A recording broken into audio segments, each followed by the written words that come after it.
Fenaminas. Eu estou hoje com o nosso convidado, Marcos. O Marcos, que é gerente regional do Sebrae, né, Marcos? E tem contribuído já há tantos anos aí pelo desenvolvimento, né, do empreendedorismo, especialmente no agro, na nossa região. Então, é um prazer. Marcão, seja muito bem-vindo aqui ao podcast da Fenaminas. Eu que agradeço, eu estou feliz demais de poder conversar com vocês. Esse movimento que a gente tem tanto orgulho da Seriema nesse evento, que está incrível esse ano, a Fenaminas. Já começar agradecendo, né, Marcão? Porque o Sebrae é um grande apoiador do Grupo Seriema e para nós é uma honra contar com vocês. Vamos lá para a primeira pergunta, então. Nós que estamos com blocos aqui, eu separei 3 blocos. O primeiro a gente vai falar de empreendedorismo e agro. E conta para nós, Marcão, como que o Sebrae ele tem atuado para apoiar os produtores rurais que querem agregar valor à sua produção, como, por exemplo, nos cafés especiais, os queijos artesanais, né, com uma marca própria. Qual o papel assim do Sebrae? Esse é um conceito importante que do agronegócio, da agricultura pecuária, a gente sempre está tratando sobre commodity. O produtor ele não tem poder sobre a formação do preço. Então, o produtor ele tem controle dentro da sua propriedade, com gestão de custos, etc. Só que aí, no caso, a gente fala sobre valor agregado. E existem ferramentas, a marca território, eu acho que é um bom exemplo, e é importante entender que marca território não é a mesma coisa que indicação geográfica, mas uma indicação geográfica pode ter uma marca território, as coisas convergem bem. Acho que um bom exemplo para a gente poder entender sobre agregação de valor é imaginar que um queijo da nossa região, queijo comum da nossa região, a gente compra ele por R$ 25 a peça. Eu sou capaz de afirmar que não fecha o custo pro produtor da quantidade de leite que ele utilizou e colocar na mão de obra aquilo que tudo está envolvido. Já a partir do momento que você tem um conceito de uma marca território, seja do queijo da Canastro, ou no nosso caso da nossa região, ou queijo do Cerrado, região essa inclusive que responde por 30% da produção de queijo do estado de Minas Gerais, você tem esse mesmo produto sendo vendido a R$ 75. Então aí a lógica de, ok, então como funciona? É exatamente entender quais são os valores envolvidos, seja do saber fazer, das pessoas principalmente, do território, e conseguir comunicar isso muito bem.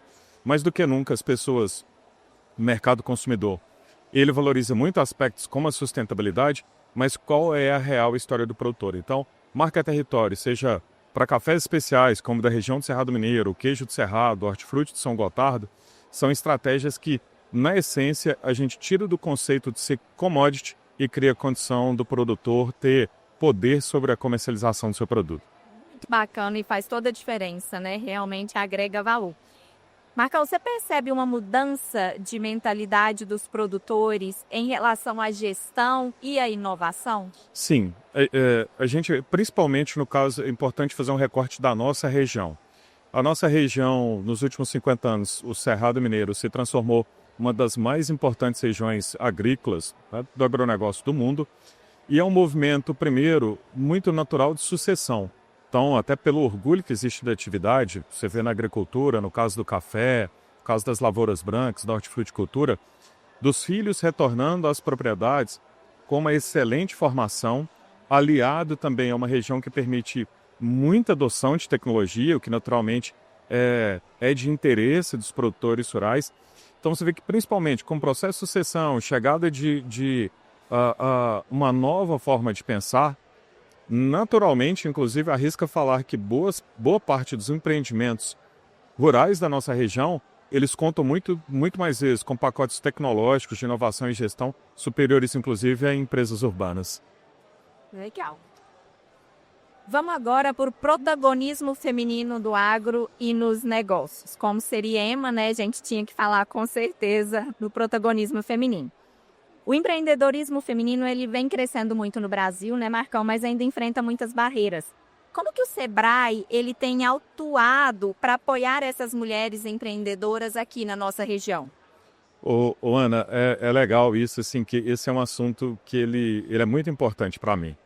Porque eu comecei a perceber uma mudança na gestão, na governança das instituições, a partir do momento que floresceu a liderança feminina. Eu vou fazer uma história rápida, e essa história, inclusive, em um MBA, eu fiz um estudo de caso exatamente sobre a mudança do cenário da agricultura com esse papel de protagonismo feminino. No exemplo, não sei se você sabe, mas demorou 200 anos para a gente ter a primeira secretária de Agricultura do estado de Minas Gerais. Essa primeira secretária foi a dona Ana Valentini, que hoje é presidente da Irriganor, e ela chegou lá porque ela tinha assumido antes exatamente o protagonismo e ser a liderança de uma entidade. E olha como que se desdobra a partir do momento que ela assumiu esse papel de liderança da entidade. Lá de dentro nasceu um movimento muito legal, muito inclusive parecido com a Série M, eu sei que vocês trocam muito entre vocês, que são as Filhas do Agro, né, do Noroeste, elas estão localizadas no Noroeste, e vocês também, inclusive com grandes eventos, como o próprio, que provavelmente o Conexão Mulheres do Agro seja o maior evento de empreendedorismo feminino no agronegócio que a gente tem em Minas Gerais.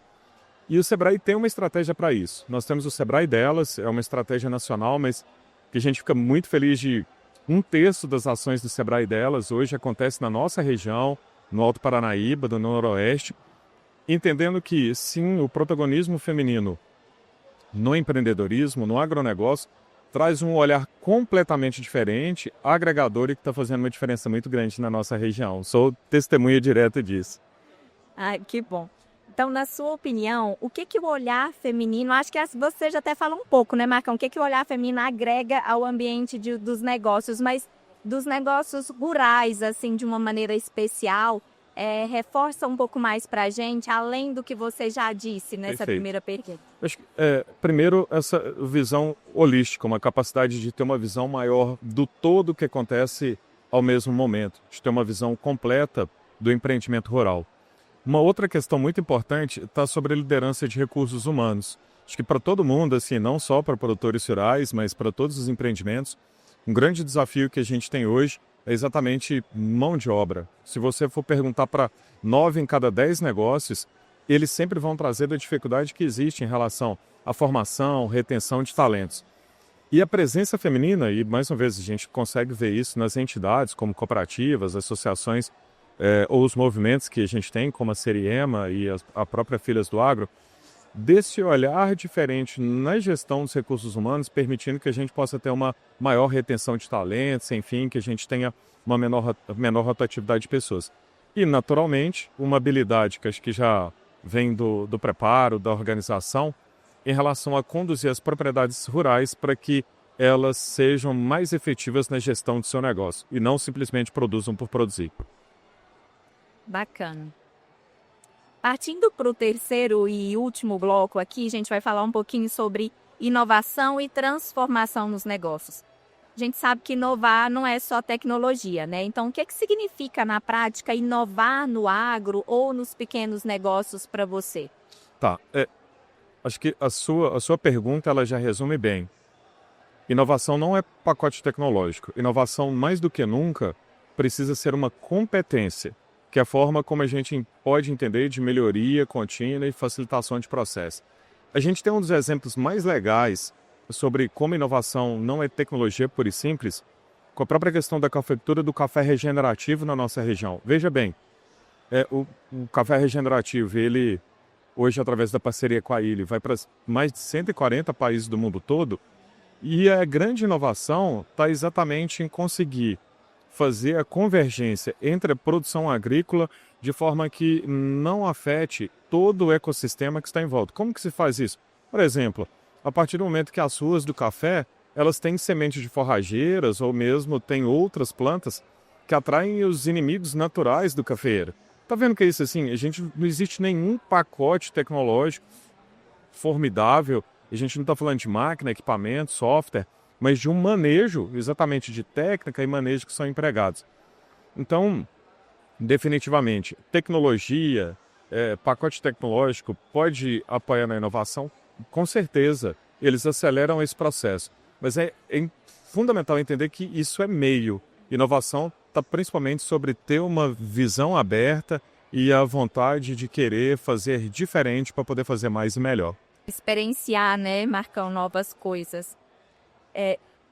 Quais as iniciativas o Sebrae tem promovido para fomentar a inovação no campo e nos negócios na região?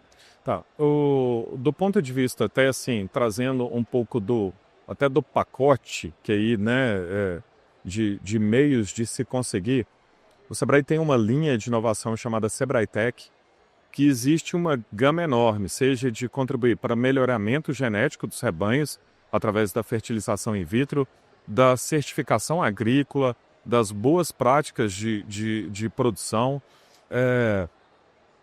desenvolvimento de software, desenvolvimento de apps, enfim, uma gama enorme de entender de que ferramentas, pacotes que precisam ser introduzidos, que a gente tem a capacidade de ofertar dentro de uma linha que o Sebrae já tem, onde o Sebrae ele arca com 70% do custo desse investimento, o empreendedor somente com a contrapartida de 30%.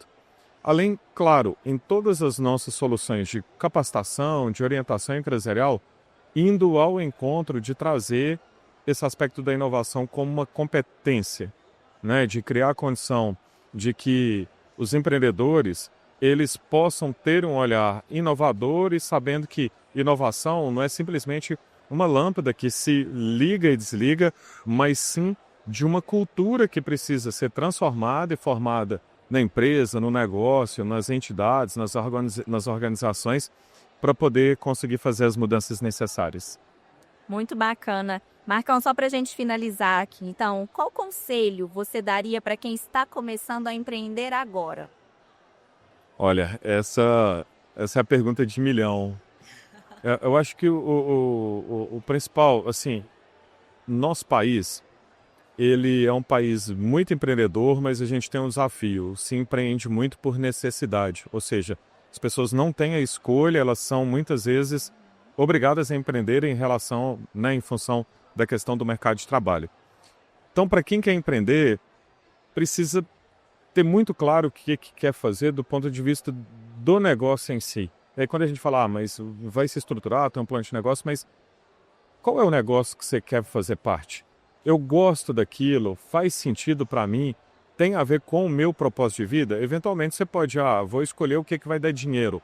Mas será que a pessoa no dia a dia, depois de 1, 2, 3, 4 anos, aquilo faz sentido para ela? Então, saber o que gosta de fazer e saber fazer aquilo bem feito é fator fundamental.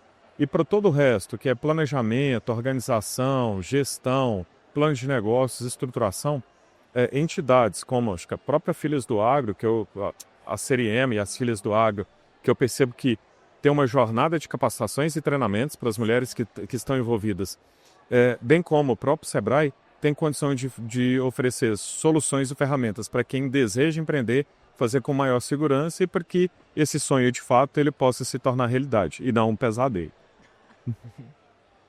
Empreender no Brasil de maneira especial, né, é um desafio, de fato. Bom, então a gente encerra aqui com uma